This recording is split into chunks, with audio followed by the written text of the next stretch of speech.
Halo teman-teman mahasiswa semuanya.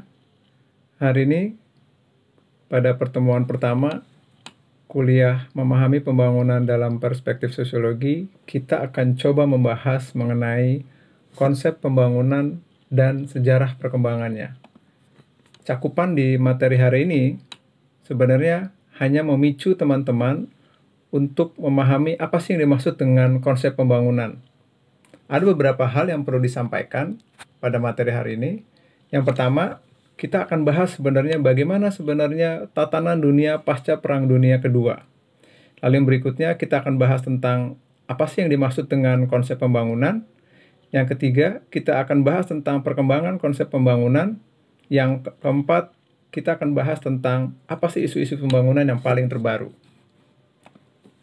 Jika kita lihat, konsep pembangunan itu sebenarnya muncul tidak lepas dari latar belakang historis, yaitu pada waktu itu pasca Perang Dunia Kedua, tatanan kehidupan dunia di tingkat global itu mengalami apa yang disebut dengan polarisasi dan reorganisasi kekuasaan negara.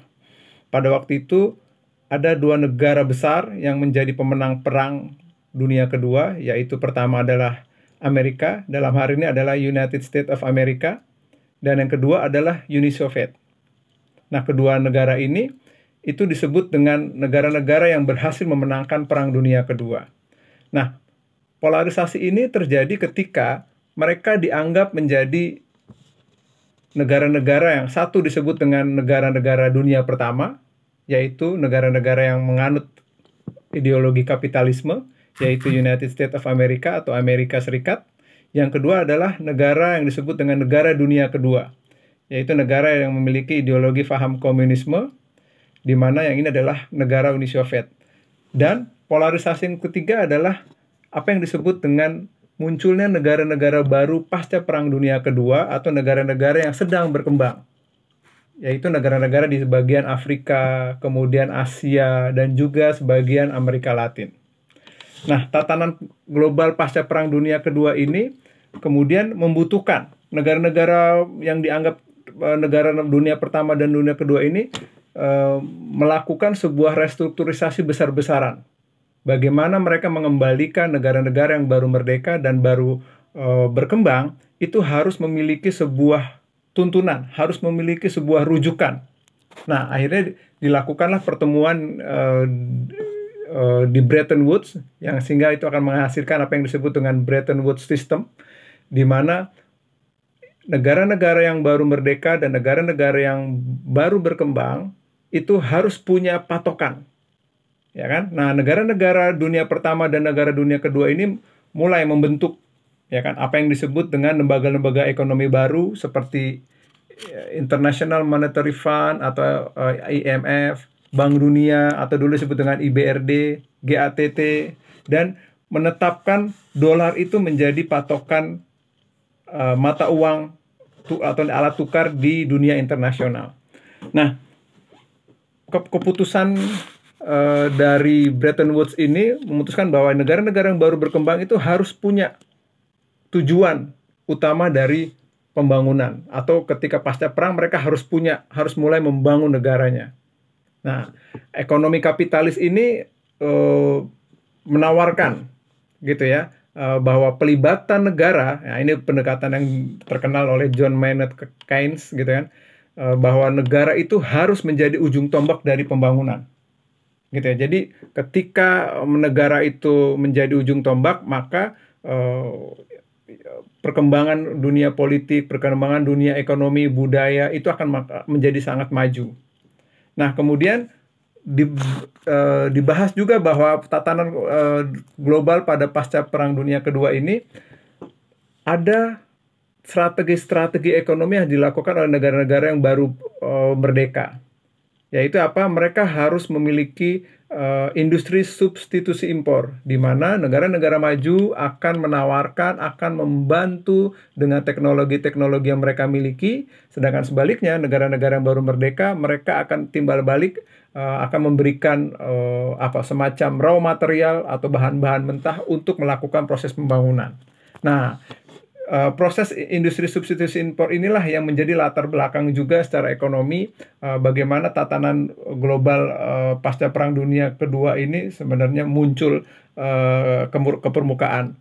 Jadi bagaimana terjadinya tarik-menarik, terjadinya perang dingin antara negara dunia pertama dengan negara dunia kedua, yaitu Amerika Serikat dengan Uni Soviet, menarik kepentingan negara-negara yang baru merdeka. Mereka menawarkan ideologi kapitalis dan juga sosialisme atau komunisme, begitu. Nah, jadi polarisasi inilah yang akhirnya menjadi pertarungan Perang Dunia Dingin sampai penghujung tahun 1990. Nah, dari konsepsi-konsepsi yang latar belakang pasca Perang Dunia Kedua tersebut, maka muncullah sebenarnya apa sih yang perlu dilakukan oleh negara-negara yang baru merdeka? Konsep pembangunan seperti apa sih yang perlu dibuat oleh negara-negara yang baru merdeka? Gitu. Nah, sebenarnya jika dilihat konsep pembangunan itu sendiri bisa dilihat sebagai dari dua hal, sebagai kata benda mati dan juga sebagai sebuah diskurs atau wacana. Kalau sebagai kata benda yang netral gitu kan, kata benda mati yang netral gitu, itu digunakan untuk menjelaskan sebuah proses dan usaha untuk meningkatkan kehidupan dunia dalam bidang ekonomi, politik, budaya, infrastruktur, teknologi dan sebagainya. Sehingga pembangunan itu sering disejajarkan dengan kata perubahan sosial, ya kan? Nah, kemudian pembangunan itu sehingga membutuhkan sebuah model rujukan, bisa model kapitalisme, bisa mau pembangunan model sosialisme, atau mungkin model pembangunan model yang lain, yang menjadi tolak ukur bahwa pembangunan itu bisa menguasai hampir setiap diskursus atau wacana tentang perubahan sosial. Bahwa sebuah negara itu harus berubah. Ya. Kemudian, dalam pengertian kedua, pembangunan juga disebut sebagai sebuah wacana atau diskursus. Yaitu apa? Kita bisa memahami suatu paham ideologi tertentu mengenai perubahan sosial. Gitu. Sehingga wajar saja bahwa perkembangan teori-teori pembangunan itu juga beriringan dengan perkembangan teori-teori perubahan sosial. Sehingga banyak yang memadupadankan kata pembangunan dengan pembangunanisme atau developmentalism kalau bahasa Inggrisnya. Dan ternyata banyak juga sih penolakan-penolakan akan hal ini. Ya, tapi itu sebenarnya sesuatu hal yang sifatnya biasa gitu loh. Nah, berdasarkan penjelasan ini sebenarnya kita mau ngelihat bahwa sebagai sebuah kata benda yang netral, kata benda mati yang netral gitu ya, antara konsep pembangunan itu dengan wacananya itu sebenarnya saling berkaitan, gitu ya. Nah, lalu apa implikasinya? Nah, secara historis kita bisa melihat bahwa kata pembangunan itu mulai dikenal sejak Perang Dunia Kedua tadi, ya kan? Ketika ahli-ahli ekonomi, terutama yang di Barat ya, memperkenalkan konsep pembangunan pada negara-negara jajahan yang baru merdeka pada kurun waktu 1940-an sampai 1950. Termasuk sebenarnya Indonesia gitu ya. Kita merdeka kan tahun 1945. Gitu kan. Sehingga konteks pembangunan itu ditujukan ke negara-negara yang menjadi bekas koloni. Ya kan? Untuk memperbaiki dan mengubah kehidupan masyarakat yang bekas jajahan tadi untuk lebih baik dan lebih maju. Nah, upaya untuk memperbaiki kondisi kehidupan masyarakat yang baru merdeka tersebut, ya kan, dimaksudkan untuk apa? Ya melakukan apa yang disebut dengan memodernisasi negara-negara baru yang biasanya kondisinya itu masih miskin, tertinggal, nggak punya uang, sumber daya alamnya nggak tahu harus diapain. Nah, sehingga apa?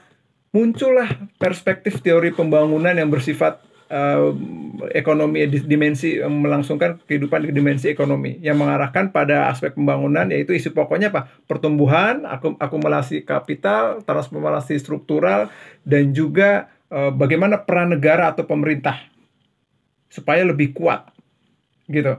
Nah, sehingga nanti secara klasik gitu ya, pemikir-pemikir seperti Marx, Durkheim, Weber itu turut mempengaruhi juga nih perkembangan teori-teori pembangunan selanjutnya, baik itu di Amerika Serikat maupun mungkin di belahan dunia lainnya, gitu.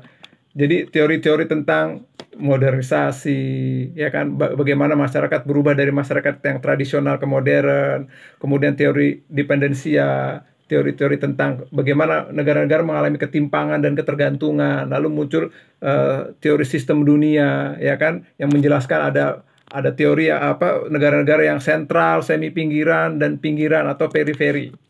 Gitu. Nah, sehingga isu yang muncul dalam konsep pembangunan itu sendiri akhirnya adalah muncul tentang bagaimana masyarakat di negara-negara terutama yang baru-baru merdeka itu harus punya target, harus punya tujuan. Sehingga dibuatlah misalnya indikator-indikator tentang perkembangan masyarakat atau misalnya Human Development Index di dunia. Ya kan? Di mana kondisinya sebenarnya saat ini isu pembangunan yang paling terkini adalah indeks Human Development Index masyarakat di dunia itu secara progresif tuh selama beberapa waktu belakangan, paling nggak 5 dekade belakangan itu mengalami peningkatan. Tapi di sisi lain juga mengalami apa yang disebut dengan ketimpangan. Gitu. Ada negara yang stabil melakukan pembangunan, tapi ada pula negara yang bangkrut atau bahkan mengalami konflik bahkan perang. Gitu. Nah, isu-isu pembangunan seperti inilah yang sebenarnya sesi kuliah kali ini kita akan mencoba mengangkat isu-isu itu, ya kan? Bagaimana latar belakang sejarahnya itu bisa muncul dan juga berkembang. Nah, nanti teman-teman silakan bisa melanjutkan dengan berbagai macam bacaan yang sudah kita berikan untuk memahami lebih detail apa saja sih konsep-konsepnya nanti akan muncul dengan kaitannya dimensi politik, ekonomi, budaya, lingkungan, infrastruktur, termasuk teknologi. Oke, mudah-mudahan sekilas penjelasan mengenai konsep dan sejarah pembangunan ini membantu untuk memicu teman-teman untuk memahami kembali apa yang dimaksud dengan konsep pembangunan dalam perspektif sosiologis.